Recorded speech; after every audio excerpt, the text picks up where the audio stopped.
gaano rin katagal yung proposal na ipapasa at saka mapapag-prepare ng Secretariat yung virtual na hearing na yan. Baka kahit gawin natin, it will not happen in the next 1 to 2 weeks because it might take more weeks or months para ma-launch yung ganyang klaseng platform and maamyendahan yung ating mga rules. Okay. Attorney, thank you. Salamat po sa pagsagot sa aking tanong. Si RG po Maraming ang salamat. Thank you po. RG, ikaw na. Hi, Hi, RG. Attorney. Good morning. Good morning. I just have one quick question regarding, I'm gonna skip yun dun sa schedule kasi natanong na ni Mian, ano. So I'm just gonna go straight to this idea from the prosecution na or from the congressman na since marami daw mga senador who are absent or who have been absent in the past few trials ay baka pwedeng ibaba na daw yung threshold. So where does the ano ang sentiment ng court diyan, and is there any move to revisit yung naging ruling ni presiding officer on day 1, and what would be the mechanism to do it if ever? Oo, yung ruling na yon ni presiding officer nung umpisa pa lang noong July 16 was 6 rather, was a calculated move on his part to really set the threshold and iset na 16 yung number of ultimate vote on the acquittal or conviction of the respondent. So hindi na yan marirevisit unless some person goes up to the Supreme Court and alleges grave abuse of discretion resulting to lack or excess of jurisdiction. So as of the moment, walang nangyayaring ganon. So that is already set in stone for the meantime that it is not overturned by the Supreme Court. Now, if a person or a party or a side, a council proposes that, that is a dangerous a proposal because it will necessarily entail the impeachment court to change the rules of the game mid trial. At sa ating due process clauses, hindi po pinapayagan yan. Hindi po tayong parang naglalaro lang dito na kung para sa convenience ng mga parties, iibahin mo na naman yung rules mid-trial. Hindi po umaakto ang impeachment court for the convenience of either the prosecution or the defense. It is acting to uphold the due process requirements under the law. At yung 16 po yan, no, nakabase po yan sa Bayan versus Zamora na nagsasabi doon na mahirap talaga ang makuha ang 16, but the framers of the Constitution ensured that mahirap talaga dapat makapag-impeach ng isang impeachable officer because the impeachment court will necessarily cancel the mandate of the people who elected the impeachable officer. That's why it is made extra hard. Kaya 2/3 yan, hindi po simple majority. It was the intention of the framers of the Constitution to make it hard for the impeachment to happen. So, hindi po yan nakabase sa comfort ng tao. So, as to that proposal, wala pong dapat maiba doon sa ruling ng presiding officer na 16 po dahil wala naman pong nagsasampa pa ng kaso at wala pang desisyon yung Korte Suprema if ever masampang kaso na yon. So, Okay, baliwala po yun. okay, Sa attorney, impeachment court. yun doon naman sa attendance, ano, kasi napapansin na rin na may mga senator judges, hindi na nakakabuo, actually, hindi na kukumpleto yung mga 20, dapat kasi 21 sila dahil tatlo yung wala. You have Senator Bato Way, hindi makita, 2 nakakulong, so dapat 21 sila dyan. And napansin na rin, it has not gone unnoticed na marami, na hindi sila nakakabuo yung 21 na yon for the past so many trial days. So, yung iba, nakikita pa on social media na nagmo-monitor na lang outside the session hall. So, is that legally acceptable? Are they allowed to participate even from outside the session hall? Yes, it is legally acceptable. Kung maaalala ninyo, meron tayong Senate Rules on Impeachment, Rule 6. Nakalagay po sa Rule 6 na suppletorily applicable ang rules ng Senado. Sa Senate rules naman po, may nakalagay diyan na doon sa rule basta rule sa Senate, no, na merong supplementary application naman yung rules of parliament, na Riddick's rules at saka Hines President. Doon sa mga rules na yon na sinabi ng Senate rules, nag-a-apply dyan yung tinatawag na constructive o continuing quorum, na kapag ang isang legislative person, senator or congressman, ay nakapag-enter na ng kaniyang presence sa plenary, kahit lumabas siya dyan, continuing pa rin yung quorum because of the fact na hindi kinakailangan na parating nandun sila. Basta nandoon sila within the control of the Senate President na anytime pwede silang ipatawag ulit kapag kailangan na ng botohan sa plenary, continuing pa rin yung quorum unless questioned by any one of the members. So alam ng ating mga nasa lehislatura yung continuing quorum rule na yan. At sa ating mga ordinaryong tao, baka medyo first time natin naririnig yon.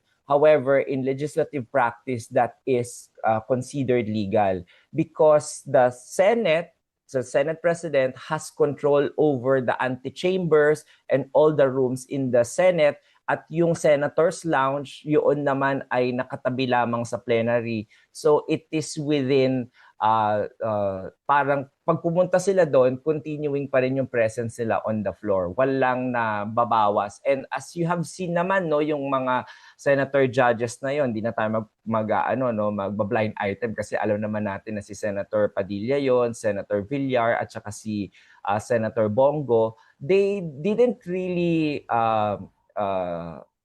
take a break from their duty as a senator judge. In fact, suot pa nga nila yung mga robes nila. So that only means that while still on a short break, they are still performing as a senator judge at nakanood naman sila. Nakita naman, may TV doon, nandoon pa yung photo ni Attorney Ligutan. So they are still monitoring it. And that is allowed in parliamentary practice, customs, and rules. Okay, thank you po, Attorney. I'll turn over to Nimpa.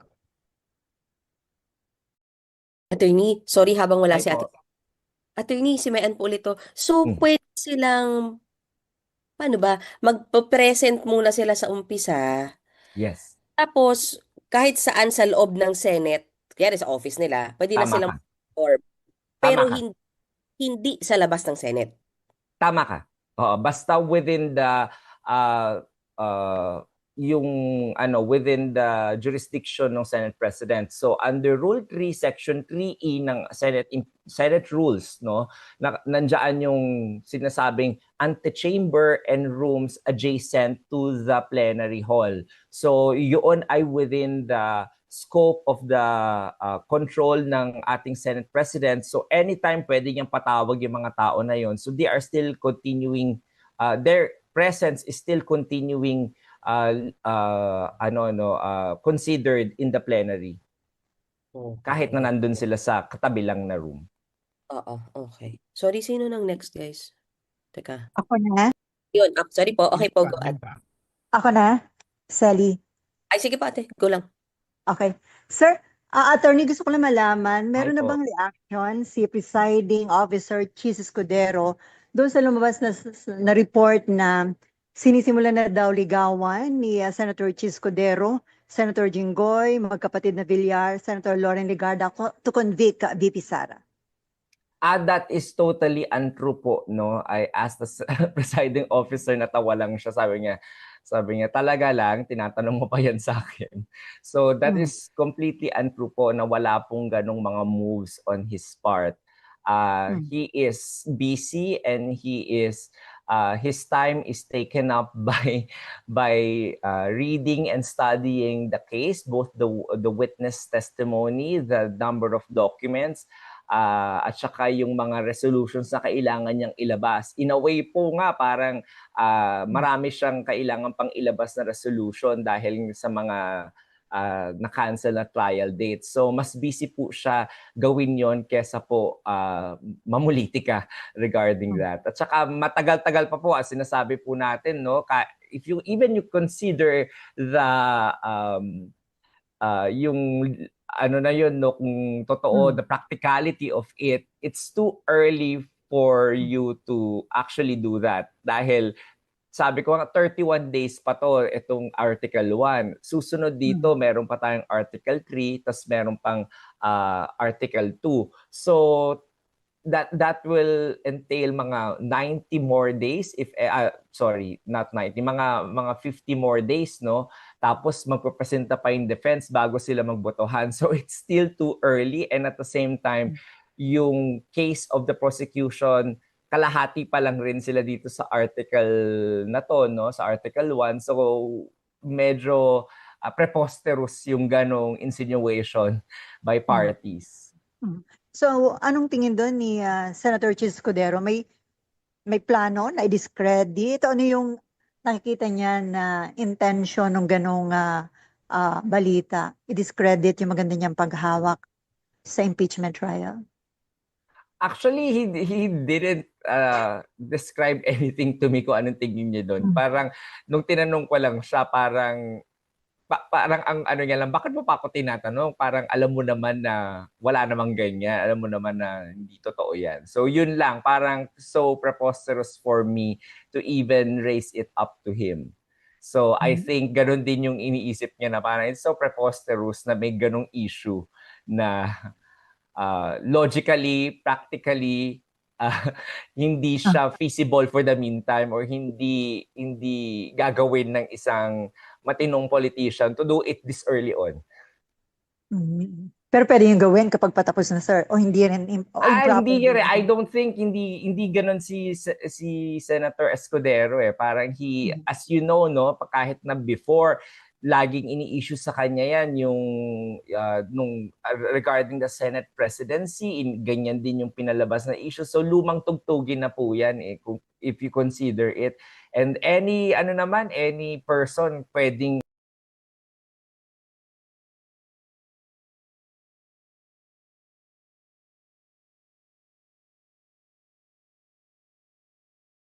mag-allege ng mga anuman. Basta i-allege mo lang, parang yan na yan. Na sinasabihan ng ganon, siya ngayon yung nabibigyan ng burden of proof na patunayan yung kanyang innocence on the matter. Even wala namang ebidensya, no? At wala siyang kailangan gawin. However, in a court of law, which is logical, ito po dapat sinusunod natin, no, sa ating mga araw-araw na paniniwala sa mga lumalabas po na news. Kung sino po nag-allege, siya ang kailangan magpatunay at yung kailangan mag-defend sa sarili niya, yung accused o yung respondent, walang kailangan gawin. Kung hindi ma-prove yung allegation, he or she can sit pretty there without doing anything because of the presumption of innocence. So lagi po natin kailangan isipin yun na dapat ganon yung mas logical na pag-iisip kesa yung sa kabila na maniniwala kagad tayo sa allegations. Ang problema, parang dating, sir, blind item, walang source. Yes, tama ka po dyan. No? Mahilig po tayo sa ganon eh. Kaya yung mga ganyan, binabrush aside na lang po ng mga senators natin kasi alam naman nila kung ano yung totoo. Last na lang on my part. So on Monday, sir, kung meron ng impeachment trial, ilalabas na ni Presiding Officer Escudero yung pong ruling at warning sa both parties kaugnay ng kanilang mga naging public statement at saka pinopost sa social media. Tama po kayo, Ma'am Selly. Pero bago po niya basahin at ilabas po yung ruling na yon, kailangan niya po munang marinig si Attorney Amado Ligutan. Bibigyan po ng oras si Attorney Ligutan to respond to the manifestation and accusation of the lead counsel, Attorney Sison.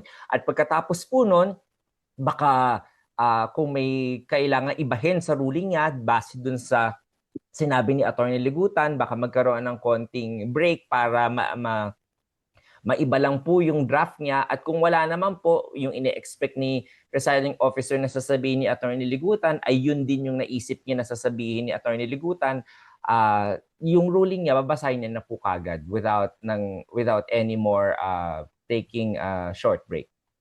Okay, thank you, attorney. Salamat po. Thank you po, Ma'am Selly. Attorney, papasok po si Ate Nims. Andiyan na po ikaw? Present. Hi, Attorney. Good Hi. morning. Opo, Attorney, tungkol dun sa bank and other financial documents that were submitted by the banks, AMLAC and BIR, kailan po yun ipapa-access sa lawyers ng prosecution and Opo, defense? meron na pong si Attorney Bantug, no, yung ating clerk of court, tsaka si presiding officer, they have already almost completed the inventory at saka po yung pag-examine ng mga, lalo pa yung mga for in-camera examination ni presiding officer, yung mga anti-money laundering council reports po. At magre-release po either in the next week po or the week after that ng ruling po regarding that para po mabigyan na po ng access yung parties kung nakapasa na po doon sa in-camera inspection na yon. Okay. Yung pong BIR and bank documents ay, tama ba? Certainly, mapapabigyan ng copy or ipapa-access yon sa both panels. Pero yung sa AMLAC ay depende pa. Yes po, opo. Depende po dun sa last na ruling, yung ruling dun sa in-camera kasi kailangan suriin po ni presiding officer isa-isa yung mga reports na yon. Tapos tinanong niya na rin yung representative ng Anti-Money Laundering Council if there are mga madi-disclose ba yung procedure, yung process, kung paano nila nakuha yung mga information na yon, how they were able to investigate these matters. At kung wala naman pong madidisclose doon sa papel na report po na yon, ipapayagan na po yung both parties to access it. Yun lang po naman yung concern ng presiding officer, kaya siya nag-in camera para po hindi makakuha ng ideya yung mga ibang tao na may mga ginagawang masama kung paano ginagawa ng Anti-Money Laundering Council yung pag-iimbestiga sa ating mga bank records para malaman nila kung ano dun yung sakop ng laundering. Okay. And then, dun po sa access naman, tama ba? Hindi naman siya rush kasi dulo pa siya, fourth pa siya na You're correct. itatahak. For Article 2 po. So katulad nung timeline natin kanina, it will be at the end of the trial po. So if we consider it, baka yung Article 2 na yon mag-umpisa na po ng Nobyembre o Desyembre. No? Yun lang po sa end ko, Attorney. Thank you. Maraming salamat, Ma'am Nympha. Attorney, si Dexter po. Dex, andiyan ka? Good morning. Good morning, Dex. Sorry, hindi kita nasagot Oo kahapon. nga. Oo. Attorney, balikan ko lang yung issue doon sa mga statement ng prosecution. Paano tinitake ng isang korte, isang impeachment court ito, na yung mga counsel ay tila pinagsasabihan or pinupuna ang naging galaw o anumang ginawa ng mga senator judge sa isang trial? Dexter, unang-una hindi ko alam ano yung pinapatunguhan mong statement kasi maraming statements sila, no? Araw-araw yata nagpe-press briefing Kaugnay sila, po no? So ito- hindi ko alam yung specific na statement na yun, no? Kaugnay ito doon sa pagpuna nila na dapat daw ang isang senator judge dahil nasa konstitusyon kailangang dumalo personally doon sa trial at hindi yung nagmo-monitor lang doon sa isang sulok outside the courtroom. Dahil kailangan nilang makita kung paano daw sumagot ang isang testigo, makikita nila yung kanyang mga facial expressions at hindi yung nandun lang na nakamonitor online. Paano po ito tinitake ng impeachment court? Yung mga ganitong pahayag ng counsel outside the court mismo. Of course, yung impeachment court will consider that matter, no? Dahil may nagmo-monitor naman ang ating branch clerk of court, tsaka yung mga staff po minomonitor naman yung mga pahayag na yan. At I'm sure kasama yan sa mga papaalalahanan na dun sa ruling ni presiding officer, yung proper decorum ng bawat litigant, pati po ng counsels, when it comes to dealing with the court. Kasi alam naman po ng lahat ng abogado at na yung meron kaming tinatawag na Code of Professional Responsibility and Accountability at na dapat hindi kami nagsasabi ng anything that will degrade the credibility and the integrity of the court, because our overall duty is for justice to be done and for us to strengthen the workings of the court so that the people, kasi officers of the court kami, so that the people will have faith in the justice system, which is kasama dito yung impeachment court. So any matter na nakakasira, any public speech nakakasira doon sa notion na yon na fair, na ginagawa ng korte yung kanyang gawain at ito ay credible at may integrity, ito po ay nakikita sa paglabag na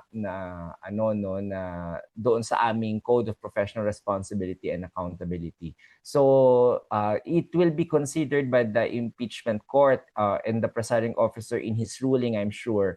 And at the same time po, kailangan rin pong lahat tayo maging maingat sa sinasabi po natin.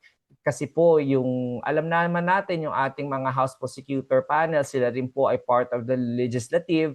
At kung siguro maaalala nila, ginagawa rin naman po nila yan sa Kongreso na after nila magpa-enter ng attendance doon sa plenary, ay lalabas naman po sila. Meron din po silang Congressman's Lounge doon at doon sila makikipabalik-taktakan sa kanilang mga kasamahang congressman at magsasnack din po at kakain din po. So ganun din po ang Senado dahil nga po doon sa sinabi kong rule on Redix at saka Heinz President na pinapayagan po yung continuing quorum basta po yung ating mga legislative persons ay nasa vicinity ng Kongreso o ng Senado within the power of either the Speaker or the Senate President or the presiding officer to be called anytime that there needs to be persons in the plenary or in the session.